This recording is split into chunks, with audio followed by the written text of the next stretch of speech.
الحمد لله نحمده ونستعينه ونستغفره ونؤمن به ونتوكل عليه ونعوذ بالله من شرور أنفسنا ومن سيئات أعمالنا من يهده الله فلا مضل له ومن يضلله فلا هادي له ونشهد أن لا إله إلا الله وحده لا شريك له ونشهد أن سيدنا ونبينا ومولانا محمدا عبده ورسوله صلى الله تعالى عليه وعلى آله وأصحابه وبارك وسلم تسليما كثيرا كثيرا أما بعد فأعوذ بالله من الشيطان الرجيم بسم الله الرحمن الرحيم سبح اسم ربك الأعلى الذي خلق فسوى والذي قدر فهدى والذي أخرج المرعى فجعله غثاء أحوى آمنت بالله صدق الله مولانا العظيم وصدق رسوله النبي الأمي الكريم ونحن على ذلك لمن الشاهدين والشاكرين والحمد لله رب العالمين سبحانك لا علم لنا إلا ما علمتنا إنك أنت العليم الحكيم اللهم صل على محمد وعلى آل محمد كما صليت على إبراهيم وعلى آل إبراهيم إنك حميد مجيد اللهم بارك على محمد وعلى آل محمد كما باركت على إبراهيم وعلى آل إبراهيم إنك حميد مجيد محترم ইমানি দ্বীনি ভাইরা আল্লাহ পাকের দরবারে অসংখ্য অগণিত শুকর যিনি আমাদেরকে ইশারের নামাজের পর কোরআনুল কারীমের মজলিসে বসার তৌফিক দান করেছেন শুকর আদায় করে আলহামদুলিল্লাহ ইমানি ভাইরা কোরআনুল কারীমের মজলিস অত্যন্ত গুরুত্বপূর্ণ আল্লাহ তাআলার কাছে প্রিয় পাত্র হওয়ার একটা সুযোগের মজলিস আল্লাহ তাআলা যেমন বড় আল্লাহ তাআলার কালামও তেমন বড় আল্লাহর কালামের সাথে যার সম্পর্ক যত গভীর হবে সে আল্লাহ তাআলার কাছে তত প্রিয় পাত্রে পরিণত হয় এই জন্য আমরা যারা বসি আমরা নিজেদের মনের নিয়তকে ঠিক করে নেব যে আমরা আল্লাহকে রাজি খুশি করার জন্য বসি আল্লাহর কালাম শুনবো ওই অনুযায়ী নিজেকে আমল করতে চেষ্টা করব আমল আনতে চেষ্টা করব এটা আমাদের প্রত্যেকের বিষয় যিনি বলবেন তারও এটাই দায়িত্ব যারা শুনবেন তাদেরও এটাই দায়িত্ব যে কোরআন শুনবো নিজের জীবনের মধ্যে আমল আনার জন্য আমল করার জন্য আমরা মুসলমান কম বেশি অনেক কিছু জানি কিন্তু অভাব আমলের এই আমলের অভাব যদি আমাদের থেকে পুরো হয়ে যায়, দূর হয়ে যায়, আমল আমাদের জিন্দেগিতে চলে আসে, আমরা আল্লাহ পাকের প্রিয় পাত্রে পরিণত হয়ে যায়। সাহাবায়ে কিরাম রাদিয়াল্লাহু তাআলা আজমাইন কুরআনুল কারীম তিলাওয়াত করতেন, আল্লাহর সাথে তাদের গভীর সম্পর্ক তৈরি হয়ে যায়। মুহূর্তের মধ্যেই তারা মনের মধ্যে পরিবর্তন অনুভব করতেন। এমনকি তাদের অনেকেই আল্লাহ পাকের ফেরেশতাদের আগমন এবং সাকিনা নামক রহমত বর্ষণ হওয়াটাকে উপলব্ধি করেছেন, স্বচক্ষে দেখেছেন। কোরআন যেখানে তেলাওয়াত হয় ওখানে আল্লাহ পাকের রহমত বর্ষিত হয়। আমরা রহমত পাই না কেন, বুঝি না কেন? ওই বুঝার অভাবটা নিজের ভিতরে অনুধাবন করতে হবে যে আমি বুঝি না, আমি পাই না। কারণ ভিতরে যদি এমন একটা মন মানসিকতা তৈরি হয়, আমি কেন পাই না? কোরআনের মজমায় বসলে তো মন দিন নরম হওয়ার কথা, আমার মন কেন নরম হয় না? এমন একটা ভাবনাই যিনি করে যাবেন, অচিরেই তিনি কোরআনুল কারীমের মজলিস থেকে উপকৃত হবেন ইনশাআল্লাহ। এটা একটা মনের একটা স্থিরতা তৈরি করতে হবে। কোরআনের মজমায় বসি, আমার মধ্যে তো কোনো পরিবর্তন আসে না। এই অস্থিরতাটা যদি মনের ভিতরে আস্তে আস্তে তৈরি হয়, তো ইনশাআল্লাহ আমাদের দ্বারা কোরআনুল কারীমের হক আদায় হবে এবং আমরা কোরআনুল কারীম থেকে উপকৃত হইতে পারব। দুনিয়ার উপকারের যত জায়গা আছে সব উপকার আল্লাহ তাআলা কোরআনুল কারীমের মধ্যে দিয়ে রাখছেন। প্রতিটা আয়াত আমাদের জন্য ঔষধ, প্রতিটা আয়াত আমাদের জন্য চিকিৎসা, প্রতিটা আয়াত আমাদের সুখের জন্য মাধ্যম। আমরা সুখ খুঁজি অন্য জায়গায়, চিকিৎসা খুঁজি অন্য জায়গায়, অথচ আমার আপনার জীবনের যত সমস্যা আছে সকল সমস্যার সমাধান আল্লাহ কোরআনের মধ্যে দিয়ে রাখছেন। শারীরিক সমস্যারও সমাধান আছে, আধ্যাত্মিক সমস্যারও সমাধান আছে।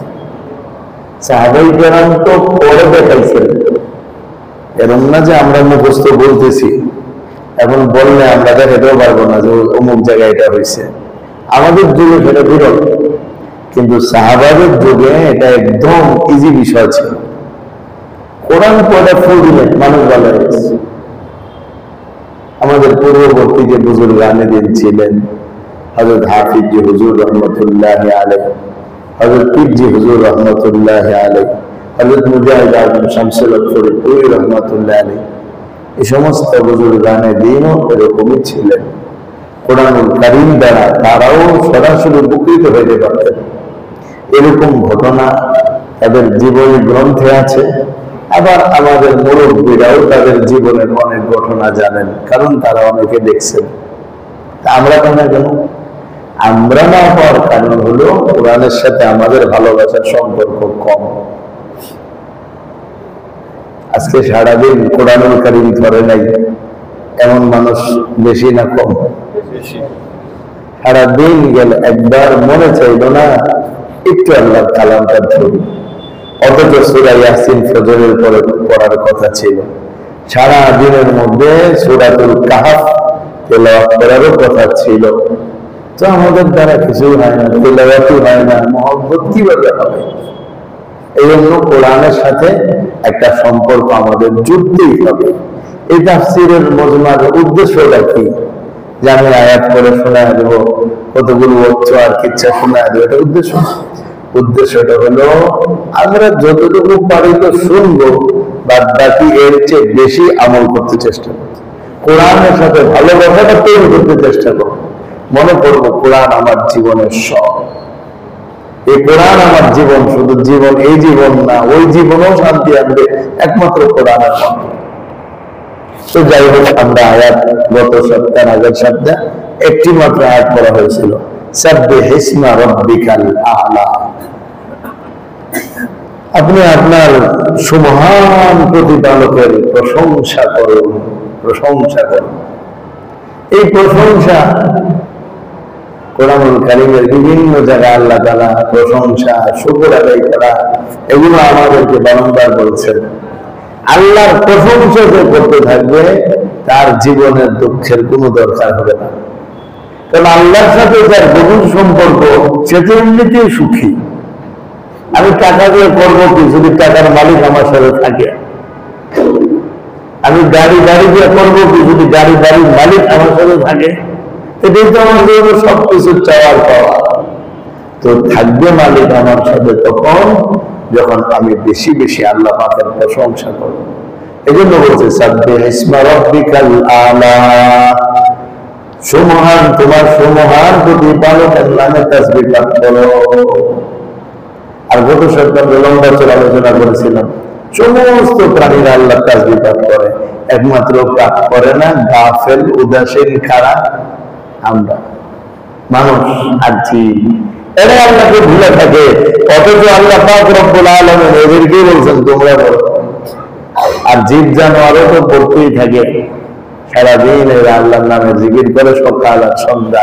কোরআনুল কারীমে বিশেষ করে তাদেরকে বলা হয়েছে। তা আমাদের জিন্দেগিটা যদি হয় আল্লাহর প্রশংসার জিন্দেগি, শুকরের জিন্দেগি, তাহলে আমাদের জীবনটা সুখের হয়ে যাবে। রিজিকের জিম্মাদারি আমার মাথায় নিতে হবে না, আমার আল্লাহর চিন্তায় থাকবে। কোনো কিছুর টেনশন আমাকে করতে হবে না, সবকিছুর ফিকির আল্লাহর কাছে থাকবে যদি আমি সারাদিন আল্লাহকে খুশি করে নিতে পারি। এই জন্য কোরআন আমাদেরকে শিখাইছে মহান প্রতিপালকের নামে তাসবিহ পাঠ করো। এই জন্য যখন আয়াত নাজিল হয়েছে আল্লাহ নবী সাল্লাল্লাহু আলাইহি ওয়াসাল্লাম সাহাবাদেরকে বলছেন ইজআলুহা ফি সুজুদিকুম, এটা তোমাদের সিজদার তাসবিহ বানাও। এখানে হলো সাব্বিহ ইসমা রাব্বিকাল আলা, আর সিজদার তাসবিহ কি সুবহান রাব্বিয়াল আলা। এখান থেকে আল্লাহ নবী বলছে যেটা তোমাদের রবের সিজদার তাসবিহ বানাও। সিজদার তাসবিহ সরাসরি আয়াত না, বরং সুবহানা, এই যে প্রশংসা, সুবহানা আমি প্রশংসা করছি আমার পবিত্র রব্বিয়াল আলা, সুমহান প্রতিপালক, আমার সুমহান প্রতিপালকের প্রশংসা বর্ণনা করছি। এই জন্য এই আয়াত থেকে আল্লাহ নবী আমাদেরকে বলছেন এটা সিজদার তাসবিহ বানাও। এর অর্থ না সরাসরি আয়াত পড়বো, বরং সুবহান রাব্বিয়াল আলা। এরকম ভাবে এই জিকিরটাকে তাসবিহ বানানো হয়েছে। তো এই জিকির যেটা, এটা আমাদের প্রত্যেকে আমরা আবশ্যক করে নেব, প্রতিদিন কিছু হলেও আমরা জিকির করব।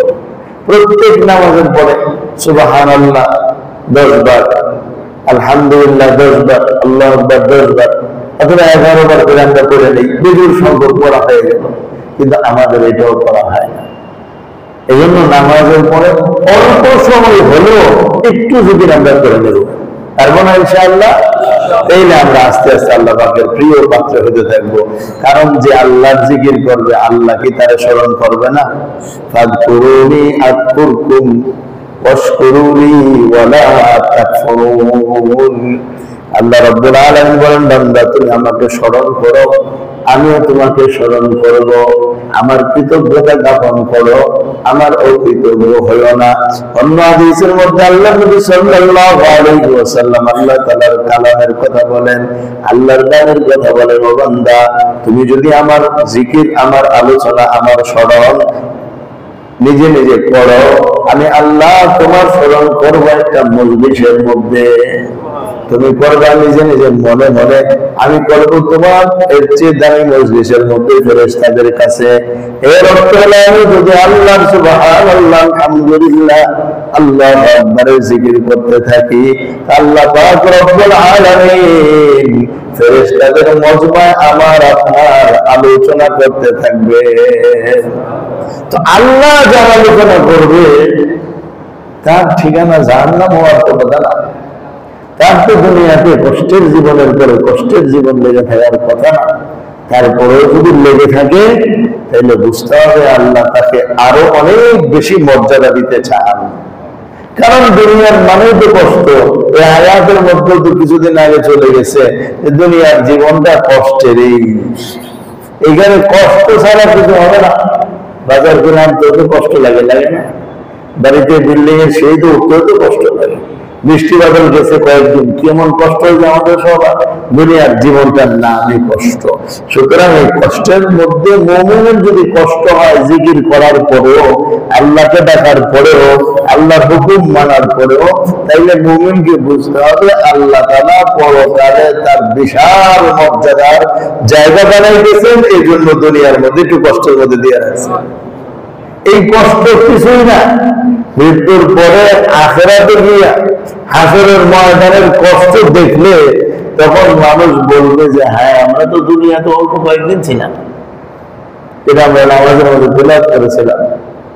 জিজ্ঞেস করবে কাল্লা বিস্তুম ফিল আরদি আদাদা সিনিন, কতদিন ছিল জমিনে পৃথিবীতে? قالوا لبثنا يوما أو بعض يوم فاسأل العادين। কাফেররা বলবে একদিন অথবা একদিনের কিছু অংশ দুনিয়ার মধ্যে ছিলাম, এর বেশি না। দুনিয়ার জীবনটা হাসরের ময়দানে গেলে একদিন আর আধা দিনের মতো হয়ে যাবে, অথচ দুনিয়ার জীবনটা আমাদের কাছে অনেক বড় মনে হয়। কষ্টে পড়লে তো দিন যায় না, এক একটা দিন মাসের মতো, আর একটা মাস বছরের মতো হয়ে যায়। কিন্তু এটা মুমিন বান্দার মনে রাখতে হবে, যদি কষ্ট আসে তো এই কষ্টটা আল্লাহ তাআলা পরকালের মর্যাদা বৃদ্ধির জন্য দিয়ে রাখছেন। এর ভিতরেও আল্লাহ শুকরিয়া আদায় করে রাখতে হবে। লাইন শাকারতুম লাযিদান্নাকুম ওয়া লাইন কাফারতুম ইন্না আযাবি লাশাদীদ। যে ব্যক্তি বেশি বেশি আল্লাহর শুকর আদায় করবে, আল্লাহ তাআলা বলেন আল্লাহ তার নিয়ামতকে বাড়ায় দিবেন। আর যে শুকর আদায় করবে না, আল্লাহ বলেন আল্লাহর আযাব বড় কঠিন। এজন্য ভাই চলতে ফিরতে উঠতে বসতে যে সমস্ত দোয়াগুলো আছে, এই দোয়াগুলো পাঠ করতে থাকাও জিকিরের অন্তর্ভুক্ত। অথচ আমরা দোয়াই জানি না। মসজিদে প্রবেশের দোয়া, বের হওয়ার দোয়া, বাজারে যাওয়ার দোয়া, ঘরে যাওয়ার দোয়া, বাইর হওয়ার দোয়া, সব দোয়া আছে। খাবারের দোয়া, ঘুমের দোয়া, ঘুম থেকে উঠের দোয়া, এছাড়াও যে দোয়া আছে সব কিছুর দোয়া আছে। এই দোয়াগুলো যদি আমরা রীতিমতো আমলে আনতে থাকি, তাইলেও আমাদের নাম আল্লাহ তাআলার কাছে জিকিরকারীদের অন্তর্ভুক্ত করা হবে। দোয়াগুলো শিখবো ইনশাআল্লাহ। আল্লাহ বলেন সাব্বিহ ইসমা রাব্বিকাল আলা, তুমি তোমার মহান প্রতিপালকের প্রশংসা করো, তাসবিহ পাঠ করো। আর তাসবিহ কি? সুবহানাল্লাহি ওয়াল হামদুলিল্লাহ ওয়া লা ইলাহা ইল্লাল্লাহ আল্লাহু আকবার। কোরআন তেলাওয়াত ও তাসবিহ, জিকির আজকার ও তাসবিহ, দান সাদাকা ও তাসবিহ, যতক্ষণ আল্লাহর নাম মুখের মধ্যে উচ্চারণ হতে থাকে সবটাই তাসবিহর অন্তর্ভুক্ত। কি জন্য আল্লাহ তাসবিহ পাঠ করতে হবে? আল্লাহ বলেন আল্লাযী খালাকা ফাসাওয়া, যিনি সৃষ্টি করেছেন এবং সুষম করেছেন। তাসবিহ কার নামে হবে? ওই আল্লাহর নামে হবে যিনি সৃষ্টি করেছেন। সুতরাং সৃষ্টি স্রষ্টার তাসবিহ পাঠ করবে, এটাই কাজ। কর্মচারী দোকানের কাজই করবে, মালিক যেই কাজে লাগায় রাখে কর্মচারীকে ওই কাজই করতে হবে, নতুবা কি বেতন দিবে? যেই কাজের জন্য কর্মচারী নিয়োগ দেওয়া হয়েছে, কর্মচারী যদি সেই কাজ না করে তার বেতন চলবে? তো স্রষ্টা যেই কাজের জন্য আমাদের বানাইছেন সেটা হলো একমাত্র তার ইবাদত। আর এখানে বলছেন জিকির, একই কথা। ইবাদত বললেও জিকির হয়, জিকির বললেও ইবাদত হয়। বান্দা যদি আল্লাহ যে কারণে বানাইছেন ওই কারণ করতে থাকেন, তাহলে বান্দার জীবনে সুখ হবে। এই জন্য বলছেন আল্লাযী খালাকা ফাসাওয়া, যিনি সৃষ্টি করেছেন, সুষম করেছেন, সুন্দরভাবে গঠন করেছেন। সুতরাং তার নামেই তাসবিহ পাঠ করো। তাহলে স্রষ্টা আমাদের কে? আল্লাহ আমাদের স্রষ্টা। এই কারণে আল্লাহ বলছেন আমার নামে তাসবিহ পাঠ করো। সুতরাং আমরা তাসবিহ পাঠ করতে বাধ্য। করলে আমাদের লাভ, না করলে আমাদের ক্ষতি। কিন্তু এই বাধ্যতা রাখেন নাই কেন জমিনের মধ্যে? বাধ্যবাধকতা করলে তো আর পরীক্ষা থাকে না। এই জন্য একটা স্বাধীনতা দিয়েছেন, একটা স্বাধীনতা দিয়েছেন, অল্প সময়ের জন্য একটা স্বাধীনতা দিয়েছেন। এই জন্য তাসবিহ পাঠ করা দরকার সবার। যে যত বেশি তাসবিহ পাঠ করবে সে আল্লাহ তত বেশি প্রিয় হয়ে যাবে। যারা হাফিজ হুজুরকে দেখছেন, তাদের বর্ণনা হাফিজ জুজুর সব সময় ছোট লাগতেন, সব সময় দাঁত যেত না। একবার হলো হাফিজ জুজুর রহমাতুল্লাহ ইস্তেঞ্জাখানা থেকে বের হয়েছেন, ওনার ঠোঁটে রক্ত লেগে গেছে, রক্ত। খাদেম ছিল, জিজ্ঞেস করলো হুজুর আপনার ঠোঁটে রক্ত কেন? হুজুর মুছে ফেললেন ঠোঁটে। না বলতে হবে, কোনো দরকার নাই বলা, তাহলে আপনার ছেলেরা পর আমার মারবো।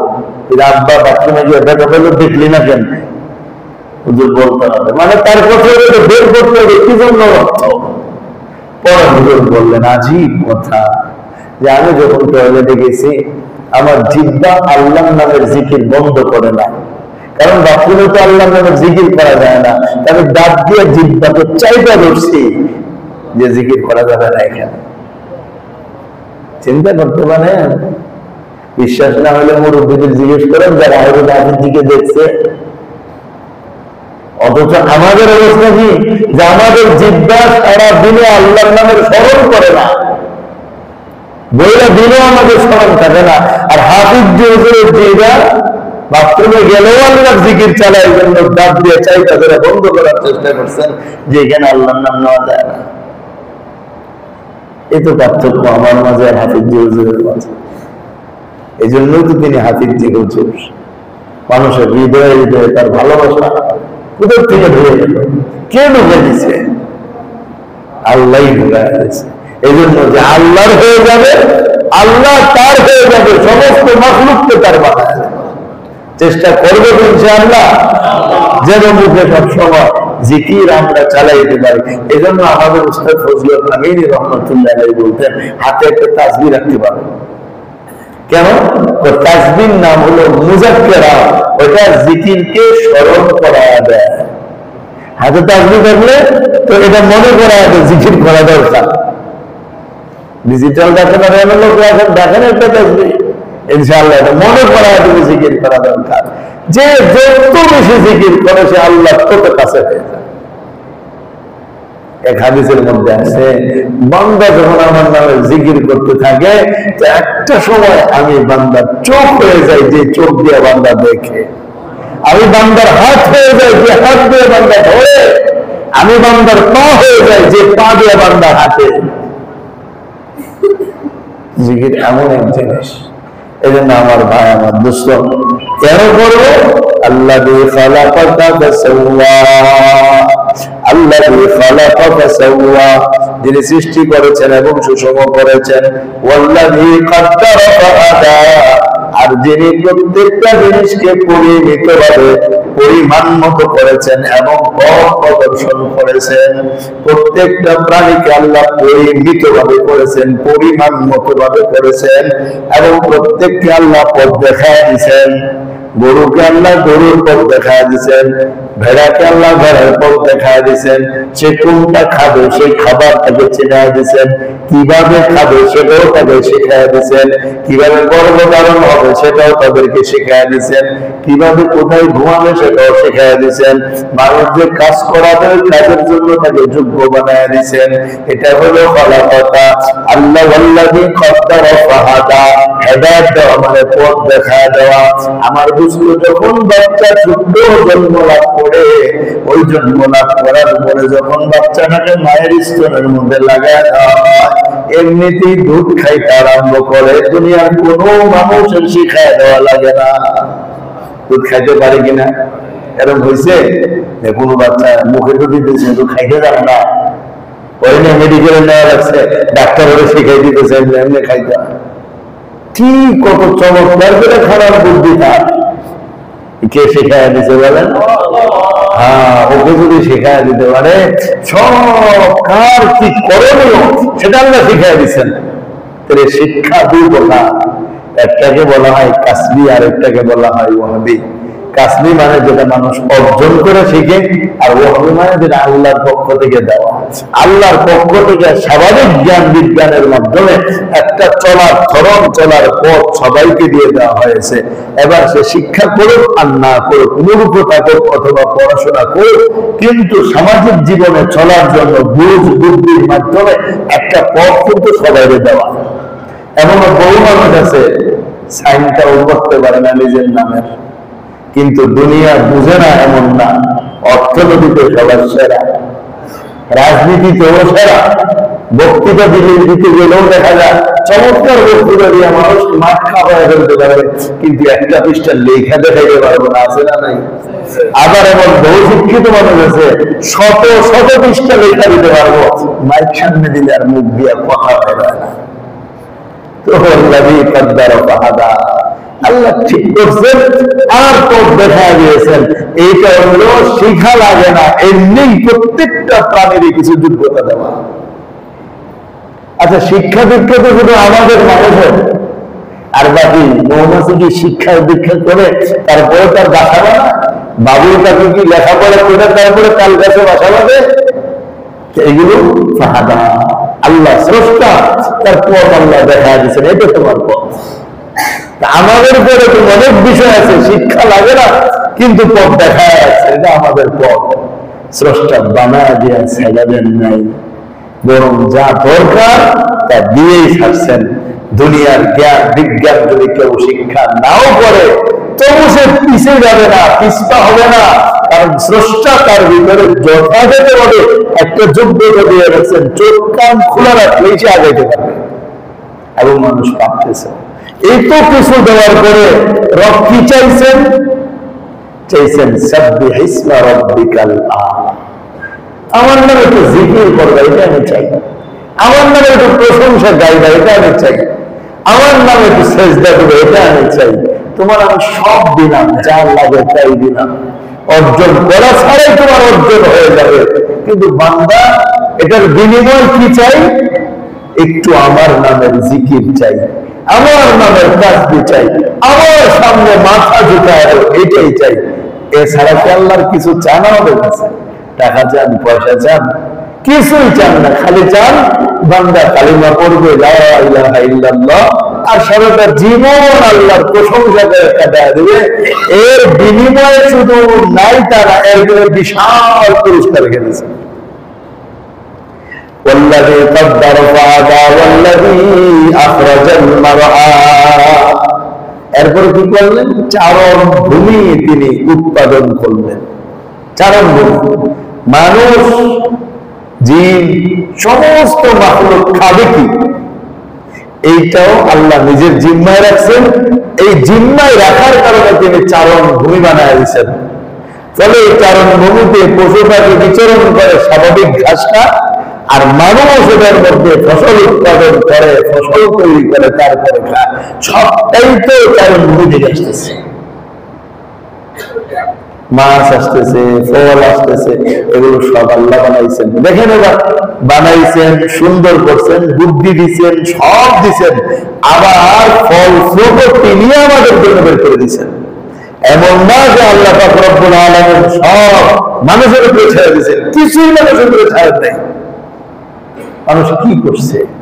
শুধু দেখেন এই যে টাকাটা পেয়ে এই লোহা আল্লাহ বানাইছেন, সব আল্লাহ বানাইছেন না। মানুষ খালি এখান থেকে এখানে আনছে, এখান থেকে জুড়ে দিয়ে একটা নতুন দৃশ্য বানাইছে, আর কিছু করা নেই। এই যে টিভি, এই কাঠ মানুষ বানাইছে, এই কাঠ যেখানে হয়েছে গাছ মানুষ বানাইছে, কোনটাই মানুষ কি করছে? একটা বীজ লাগাইছে, একটা ঘাস হয়েছে, খাট হয়েছে, এটাকে কাইটে সুন্দর একটা টেবিল বানাই নিয়েছে। মানুষ এখন আবিষ্কারক, বিমান মানুষ আবিষ্কার করছে, সবই তো আল্লাহর দেওয়া জিনিস।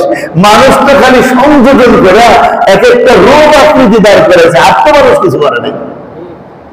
যে নাইটটা বানাইছে ওর কত প্রশংসা, ওর জীবনী বইয়ের মধ্যে আসে না নাই। যে মোবাইল বানাইছে তার কত প্রশংসা, তার জীবনী বইয়ে আসে না নাই। যে কম্পিউটার বানাইছে তার জীবনী বইয়ের মধ্যে আসে না নাই। কিন্তু যে মাওলা এই বুদ্ধি দিল, যে মাওলা সব কিছু সাজাইল, তার কথা তো সিলেবাসের ভিতরে নাই। তার কথা তো সিলেবাসের ভিতরে নাই। নকল নিয়ে আমাদের টানাটানি, আসলের খবর নেই।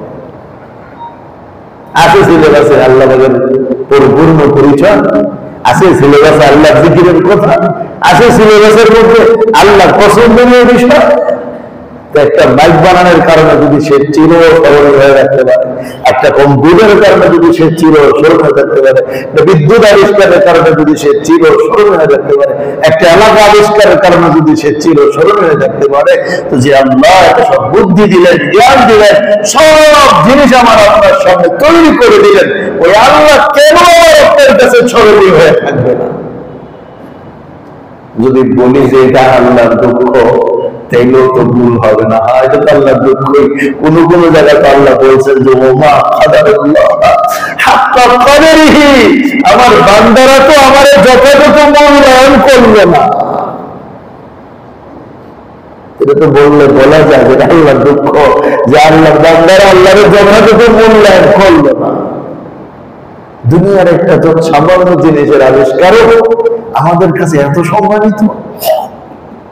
বছরের পর বছর কবে মারা গেছে তার জীবনী বইয়ের মধ্যে লেখা, ওটা পড়ে পড়ে ছেলেদের মুখস্থ করতে হয়, মেয়েদের মুখস্থ করে পরীক্ষা দিতে হয়। এটা অনেক শোনাইতে হয়, বলে দেখুন বই আবিষ্কারের নাম কি, অমুক আবিষ্কারের নাম কি, তমুক আবিষ্কারের নাম কি, তমুক আবিষ্কারের নাম কি। আমার মাওলা যে সব সাজাইল, ও মাওলার নিয়ে তো কোনো গবেষণা নাই। এই জন্য এটা পরীক্ষা, দোস্ত, এটা বিশাল পরীক্ষা। বানায় সেটা দিচ্ছেন না, সব দিয়ে দিচ্ছেন, এমনকি খাবারটা পর্যন্ত আল্লাহ বানায় দেন আমাদেরকে। এই চাউল কি আমরা বানাই? আল্লাহ সুন্দর সুন্দর চাউল এনেছে, আমরা এটাকে কাটিং করে না যে সে বানায় কি বানায় ফেলছেন, কাটিং করে মিনিকেট বানায় ফেলছেন। আল্লাহ তো বানায় দিচ্ছেন, আমরা তো কাটিং না করতেছি। এই জন্য প্রশংসা পাওয়ার একমাত্র কে? আল্লাহ হকদার। যে যত কিছু বানান সে ডুপ্লিকেট বানানোওয়ালা, হাকিকি বানানোওয়ালা একমাত্র কে? আর অরিজিনাল প্রশংসা যদি কারো করতে হয়, যে সবচেয়ে বড় প্রশংসা পাওয়ার যোগ্য একমাত্র আল্লাহ। ওয়াল্লাযী আখরাজাল মারআ ফাজআলাহু গুসাআন আহওয়া। আর এই সবগুলো যে বানাইলো না, সব সবুজ শ্যামল বানানোর পর এই সবগুলোকে আবার কালো ময়লা আবর্জনায় পরিণত করেন। এই যে এখন তো খাল বিল সব পানিতে ডুবে গেছে, পানি আর পানি, গাছপালা।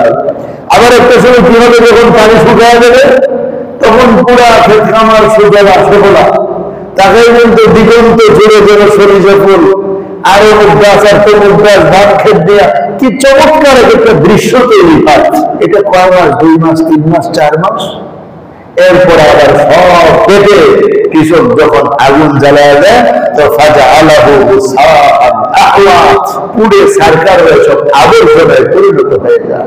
যে সৌন্দর্যটা আমি অবলোকন করেছিলাম, সেই সৌন্দর্যটা স্থায়ী ছিল না। মাওলা বুঝাইতে চান এই কথা, বান্দা যে সুন্দরটা দেখে তুমি পাগল, ওটা তো সুন্দর না, ওটা দুদিন পরে কালো হয়ে ময়লা হয়ে আবর্জনা হয়ে যাবে। তুমি এটাকে আরেক জায়গায় ফেলে দিবা। আরে জীবের মধ্যে সুন্দর বিধান করছেন, তিনি তো সবচেয়ে বড় সুন্দর। ওই সুন্দরের প্রতি পাগল হও, অন্য সৌন্দর্যের পাগল হইও না। ফাজআলাহু গুসাআন আহওয়া। এত সবুজ শ্যামল, কতটা চমৎকার দৃষ্টি জোড়ায় যায়। ঢাকার মানুষ ঘুরতে যায় বিভিন্ন বন্দর বলে, ভালো লাগে। আরে ঘুরতে গেলে জঙ্গল দেখা ভালো লাগলো, জঙ্গলের মালিক রেখে সালাম দিয়ে আসবেন না যে মালিক কি সাজাইছো তুমি, তোমার সমুদ্রের ঢেউ দেখলে ভালো লাগে, যিনি ঢেউ তুলতেছেন তারা তো দেখলেন না, কে ঢেউ গুলো তুলতেছে, তার ভিতরে কত শক্তি। এজন্য সব সৌন্দর্য একদিন থাকবে না, সব ধ্বংস হয়ে যাবে, একমাত্র বাকি থাকবে আল্লাহ। এটা বুঝাইতে চাই আয়াতে আয়াতে, বলতে বলতে আমাদেরকে। এজন্য সৃষ্টি আমাদেরকে করেছেন আল্লাহ করেছেন, প্রশংসা হবে একমাত্র তারই। এর অর্থ এই না দুনিয়ার মানুষের প্রশংসা করা যাবে না, তাই না? কেউ যদি বলেন মাশাআল্লাহ চমৎকার জিনিস আপনি বানাইছেন, এই মাশাআল্লাহ বলার কারণে এই চমৎকার আপনার প্রশংসাটাও যেন আল্লাহর হয়ে গেছে। কারণ বলছেন না মাশাআল্লাহ, আল্লাহ যা চাইছে তাই হয়েছে। আপনি বানাইছেন মানে আল্লাহ যা চাইছে তাই তো হয়েছে। তো প্রশংসা আপনার করলাম না, আমি যেন প্রশংসা করলেন না। একটা দুয়ার কারণে প্রশংসা পরিবর্তন হয়ে গেছে। কিন্তু আজ আমরা তো সবকিছু ভোগ করি, সব মানুষের নামে ঠেলি, আল্লাহর নাম আমাদের আসে না। তো আয়াতে আয়াতে আল্লাহ এটা বুঝাইতে চায়, বান্দা ওইভাবে করো যে সৌন্দর্য তোমার সামনে এগুলো আমি বানাইছি।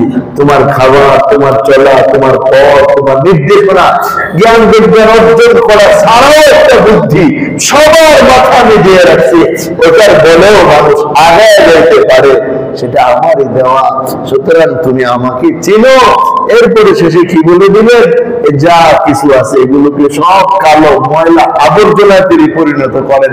বুঝাইলেন এই সৌন্দর্য কোনোটারই দাম নাই, কোনোটারই মূল্য নাই, একমাত্র মূল্য তার যিনি এগুলো বানিয়েছেন। সুতরাং আমাদের দরকার এই সব সৌন্দর্যের পাগল না হইয়া পাগল হতে হবে কার। যদি এটা হয়ে যায় জীবনে, তো আমাদের জীবনটা সফল। আল্লাহ আমাদের তৌফিক নসিব করেন। একটা আমল আমরা চালু করছিলাম প্রতি ইংরেজি মাসের তৃতীয় বৃহস্পতিবারে, সুন্নতি কথাবার্তা শোনা, সুন্নতি আমল শোনা। আসলে ব্যস্ততার কারণে এটা হয়ে ওঠে না। তো ইনশাআল্লাহ আগামী বৃহস্পতিবার বাদেশা, আগে মাগরিবের পরে ছিল বাদেশা, অল্প সময় একটা সুন্নতের উপর মুজাকারা হবে, বয়ান না। কিভাবে সুন্নতটা বাস্তবায়ন করতে হয় এটা প্র্যাকটিক্যাল আমল হবে। আমি বলবো, আপনারাও করে দেখাবেন, আমিও করে দেখাবো। শিখার মজলিস যাদের সময় সুযোগ পায় আমরা ইনশাআল্লাহ বসার চেষ্টা করব। আমি চেষ্টা করবো প্রত্যেক ইংরেজি মাসের তৃতীয় বৃহস্পতিবার এটা করতে, কিন্তু কোনো কারণে এদিক সেদিক চলে যায়, তোমার বাদ পড়ে যায়। বাদ পড়ে গেলে পরের মাসে হবে ইনশাআল্লাহ। আমরা যদি এক একটা সুন্নতকে সঠিকভাবে শিখে আমলের মধ্যে আনতে পারি, আলহামদুলিল্লাহ আমাদের জীবনের জন্য যথেষ্ট হয়ে যাবে। একটা সুন্নত মানুষের জীবন চেঞ্জ করে দিতে পারে, একটা সুন্নত। আল্লাহ নবীর সুন্নতের এত দাম। এই জন্য আগামী বৃহস্পতিবারই পরে তৃতীয় বৃহস্পতিবার ইনশাআল্লাহ এটা হবে। আর দ্বিতীয় আরেকটা বিষয় যেটা আপনাদের অবগতি এবং দোয়ার জন্য বলি, সেটা হলো যে আমরা একটা কাজ করি বিভিন্ন জায়গায়, ফ্রি মেডিকেল ক্যাম্প এবং ফ্রি বিষয়বস্তুগুলো। তো আগামী শনিবারে, কালকে শনিবারের পরের শনিবারে আমরা মাধবপুর হবিগঞ্জ একটা গ্রাম এলাকা, ওইখানে আমরা ইনশাআল্লাহ ফ্রি মেডিকেল ক্যাম্প করব। আমাদের সাথে 3 জন ডাক্তার যাবেন ইনশাআল্লাহ, এবং আমরা ওখানে যাব। কয়েকজন যুবক ভাই আছেন, ওনারা সময় দেন, কাজ করেন। তো এটার জন্য দুইটা কথা। একটা হলো, যদি আপনাদের মধ্যে এরকম কোনো ডাক্তার সাহেব থাকেন যার সাথে আমার এখন ওই ব্যাপারে পরিচয় হয়ে উঠে নাই, বা আপনাদের পরে যদি কোনো ডাক্তার সাহেব থাকেন যারা ফ্রি এই জাতীয় খেদমত করতে প্রস্তুত, আমরা ভাড়া দিয়ে নিয়ে যাব, ভাড়া দিয়ে নিয়ে আসবো। কিন্তু ডাক্তার সাহেবকে আমরা অতিরিক্ত কোনো পয়সা দিতে পারবো না। উনি আল্লাহর জন্য কিছু ফ্রি চিকিৎসা করবেন। সবসময় তো করেনি, চেম্বার করেন, বহু টাকা পয়সা আল্লাহ দেয়। তো এটা একটা ফ্রি হোক, অনেক ডাক্তার ফ্রি কাজ করেন। তো আমাদের এই অ্যাঙ্গেল থেকে আমরা চাচ্ছি যে আমরা বিভিন্ন জায়গায়, প্রত্যন্ত দুর্গম এলাকা অঞ্চলগুলোতে আমরা মানুষদেরকে একটু সহযোগিতা করি, সেবা দেই, এবং মানুষের সাথে একটা ইসলামের সম্পর্ক জুড়ে তুলি। নতুবা কিন্তু দেখেন ইহুদি খ্রিস্টানরা বসা নেই। বাংলাদেশের বহু এনজিও আছে, খ্রিস্টান এনজিও, তারা মানুষকে শুধু চিকিৎসা না, টাকা পয়সায় দণ্ডের দিতেছে। আমরা তো কিছু করতে পারি না। মানুষ খ্রিস্টান হয়ে গেছে টাকার অভাবে, চিকিৎসার অভাবে, পয়সার অভাবে। আমরা একটা কাজ শুরু করি, আমরা সবাই যদি সহযোগিতা থাকেন ইনশাআল্লাহ, আল্লাহ যেহেতু এটা বড় ধরনের কাজের একটা পথ আল্লাহ খুলে দিবেন ইনশাআল্লাহ। যেখান থেকে শুধু চিকিৎসা না, বরং একদম বা মুসলমান, অসহায়, দরিদ্র, গরিব মানুষের ভরণ পোষণ এবং তাদের জন্য একটা স্থায়ী ব্যবস্থাও যেন আমরা সবাই মিলে করতে পারি। কি বলেন ইনশাআল্লাহ? ওরা যাবে না এমন কিছু কাজ। অনেক সময় দেখেন মসজিদের মধ্যে এসে মানুষ দেখা যায়, ভাই আমি সমস্যায় আছি, আমার এই লাগবে সেই লাগবে, আমরা কি করি? তারে ধমকায় বের করে দিই। অথচ আমাদের মধ্যে একটা ইউনিটি থাকা দরকার ছিল, এই লোকের খোঁজ খবর নেওয়া। বাস্তবে যদি সে সমস্যায় মানুষ হয়ে থাকে, তাকে তার এই সমস্যা থেকে উত্তরণের জন্য আমাদের একটা দল চেষ্টা করে, সেটা আমাদের ভাই মুসলমান। আপনি আশ্চর্য হবেন, গত সপ্তাহ একদিন মাদ্রাসার মধ্যে এক লোক আসছে গাজীপুর থেকে। কেউ বলে তারা আমার ঠিকানা দিয়েছে যে হুজুরের কাছে যান, আমার কাছে আসে, হুজুর আমি গাজীপুর থেকে আসছি, আপনারা দেখা যাবে। ভালো কথা, হুজুর আমার একটু কথা শুনতে। বলেন কি কথা? কামের ঋণগ্রস্ত,